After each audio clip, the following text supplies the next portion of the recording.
Welcome to another video by Utkarp Digital Classes. In this video, I'll be taking you through the basic steps that one needs in order to edit any video. For this process, I'll be using Premiere Pro version 2015.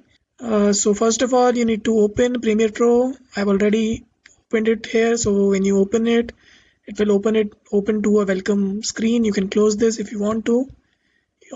So you go to File, you need to create a new project. You select New and then Project. Here you need to name your project. Let's name this UDC. Then you can change the location as to where you want to save this project file. This is not where you're saving your final video. You're saving your project file here. So you just press OK. You start off with the screen. So now the project page looks something like this. You will have 4 tiles here. So here import media to start is written. First of all, you need to make sure what are the different tabs here. There is one tab for your project. There is one for media browser. There is one for libraries. And there are info, effects, markers and history. The 2 major ones in this are the effects and your project. So you need to just make sure that you open these 2 later on. So first of all, you need to import media. How do you import media? Either you can drag and drop it here, or you can double click on this.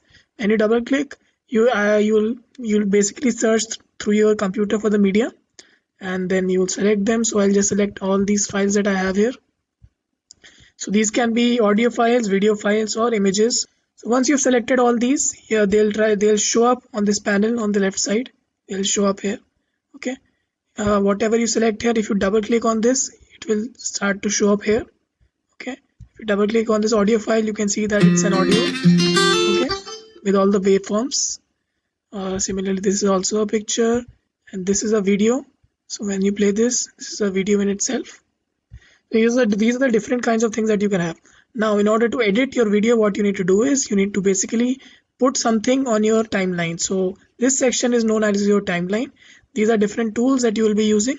So the only prominent tools that you will be using is the selection tool, that is the default one, and the eraser tool, which will be used to cut different sections. So let's say I want to create a video for UDC. So this is the introductory video that I want to include. So I just drag and drop it here. Once I drag and drop it, you see that something changes here. You get a timeline here. Now what you can see is this is the title of your video right here. This is a timeline. You can see seconds here. I mean, the entire thing is available here. You can see V1, V2, V3. These are different panels. Similarly, you have A1, A2, and A3. You also have V4, V5, and V6, and so on. But what does V mean? V stands for video. A stands for audio. In the video files, you will be able to independently edit your video parts of the section. In the audio one, you will be able to independently edit your audio parts. So this is very crucial when you're making a multi-layered video. When you include a video in your thing, what you will see is as soon as you select this, when you select any of these, both of them are selected at the same time. So you want to first of all separate these two. So you right click and you select unlink. So you basically unlink your video file from your audio file. So whatever images that you're being shown in front of you will be separated from the audio that is there in the background. Now once you are done with this, what you need to do is include the other parts of the section. So this is your introductory part. Now I can move this timeline around to see what's happening. Here you will see how the final product looks like. So wherever the marker is, you'll be able to see it here. You can press play from this, or you can use your space bar to play, and it will start playing from wherever your marker is located. Okay. With this in mind, let's just first play and see what this looks like. Okay, this plays on, and then the marker will stop as soon as it reaches the end.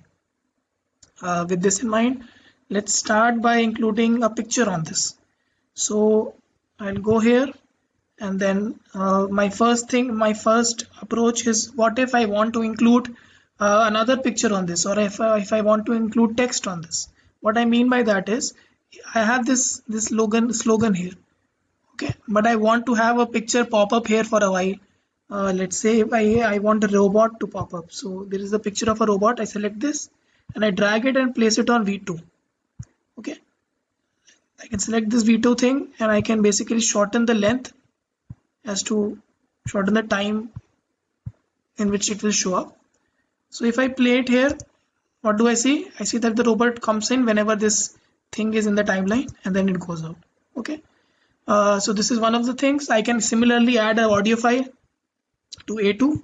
So now I added an audio file here. When I play this again, now I hear the audio from the green file. Okay, similarly you can add multiple layers here. So I'll basically go into editing of those things later on. So let's just delete it for now.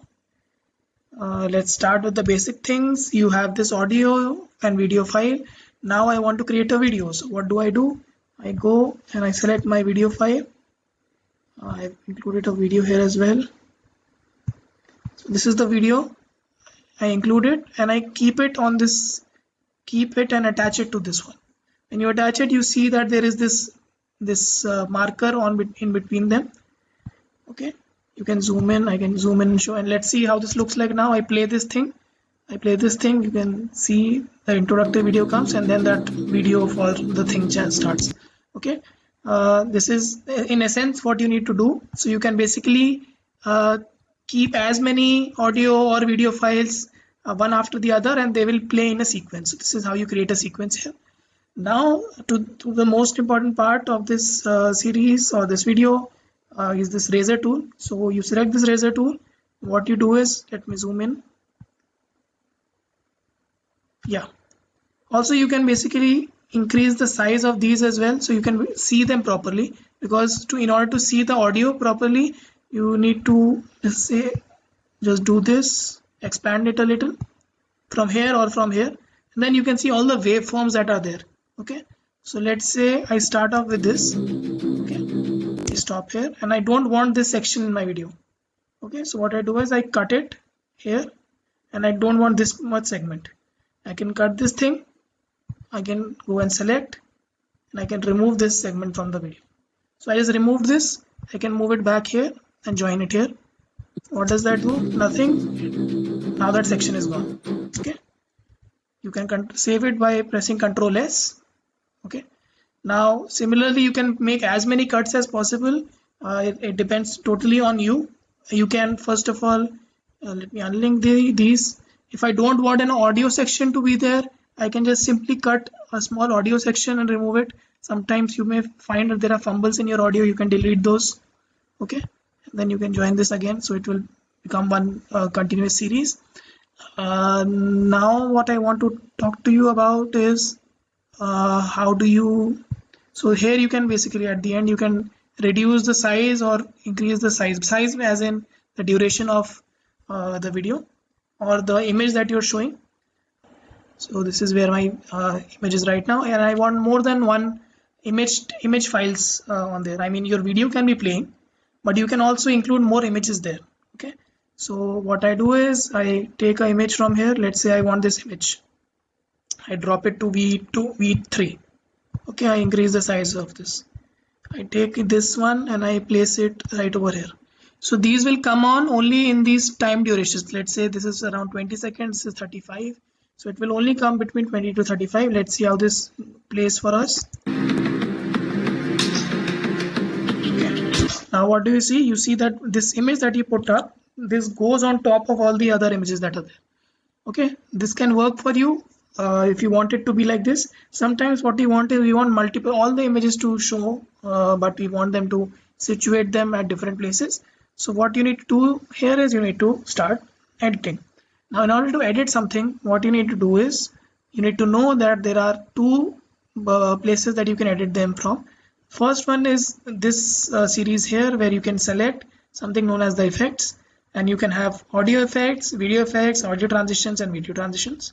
Okay, and whatever you choose or whatever file you choose from here, the effects can be controlled from a place like this. So let me just tell you how this works. So let me deselect everything. I'll first of all select this file. Okay, and what I do is I select that image, I go to effect controls here. So here also you will see multiple tabs, or if you are not able to see effect controls, you can just type like tap on this and you will see effect controls there. You press on effect controls, you select the file that you want to select, and then you go here. Because you selected this one, you'll see something known as motion. opacity, time remapping, and other things as well. So I select motion. When motion can be used to basically move this file around or basically change its size. So I change its size to this much and I move it around and I place it here. Okay, you can also rotate this file. Okay, you can change the anchor point of rotation, you can change the opacity, so you can basically make it less transparent or more transparent. Okay, that's totally up to you. And similarly I can change this. Now this robot is very large, I don't want this to be very large, so I select the robot, image for robot. Again I go to effect controls, motion, I press the keep it here, I reduce the size, and that's about it. Now let's see how this.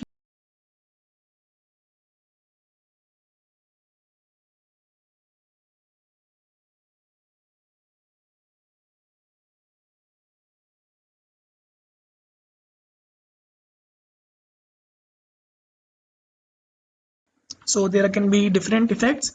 First of all, let's look at transitions. So I'll start with the easy one. So the video transitions, you go to effects here and you select video transitions. There are several video transitions to choose from.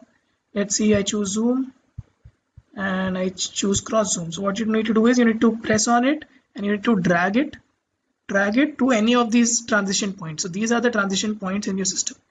You can drag anywhere here. So these are the transitions that you can apply. The next important one are the audio effects. So video effects you won't be needing that much, you will only be needing video transitions mostly, but audio effects are essential because you will be required to reduce the noise in your system. So what you do here is, for doing that, you first of all go to audio effects here. There are several audio effects to choose from, you can learn online what these mean, but the more prominent ones are the denoiser. It reduces the noise in your system. So let's say I choose denoiser, I click on it, I drag it and I drop it on one of the audio files. These can be any of the segments. So if I drop it on this segment, you are only editing whatever is happening in this segment. So now what you do is, as soon as you select this tab here, you can go on top of the effect controls. What you'll see is, you'll see something known as volume. So you can increase the volume or decrease the volume. Okay, you will see channel volume, you can increase the volume of the left or right channels. But here I included the effect denoiser. So as soon as you have that, it will start to show up here and you can basically change the parameters there. So you can, I have Premiere Pro 2015, so my dials look like this. You will have different dials, so you can shift this as per your will and then see how your audio looks like. So you can keep changing this and listening to your audio to see what works for you. Okay. Similarly, you can include other effects. There is something known as multi-band compressor as well, which people use in podcasts. You can just include it here and similarly go and change the settings of the multi-band compressor. Now when you're done with everything, when you're done with editing and you're putting, so audio effects also I'll tell you about. That is the last part of the thing. Audio effects, sorry, audio transitions. There is exponential fade. You can apply this to all the transitions here. What that will do is that will basically fade out or fade out the sound as soon as you're transitioning between any of these segments that you created by cutting it out. So now with this in mind, if your video is settled, now if you're done with the editing part, you can just keep your cursor on one of the sides and play it and see how that looks like. If you are fine with everything, okay, if you're fine with this, then what you do is you need to export this file. So what you do is you click anywhere here and then you go to export and you go to media. After reaching media, basically you need to choose a format. So you can choose a JPEG, MP3 or any other video files that you want to choose, but I would prefer you choose at H.264. It's a very good quality in terms of, or it provides very good quality in terms of video. And then you choose match source high bitrate. You export video and export audio. You can change the name of the video that you want to export. Similarly, you use maximum render quality and then you just press export. When you do this, it will start to encode the video, and after taking some time, it will basically render the video for you, and then you can go to the location where you saved this video right here and see how it looks like. Thanks for dropping by, and I hope you learned something.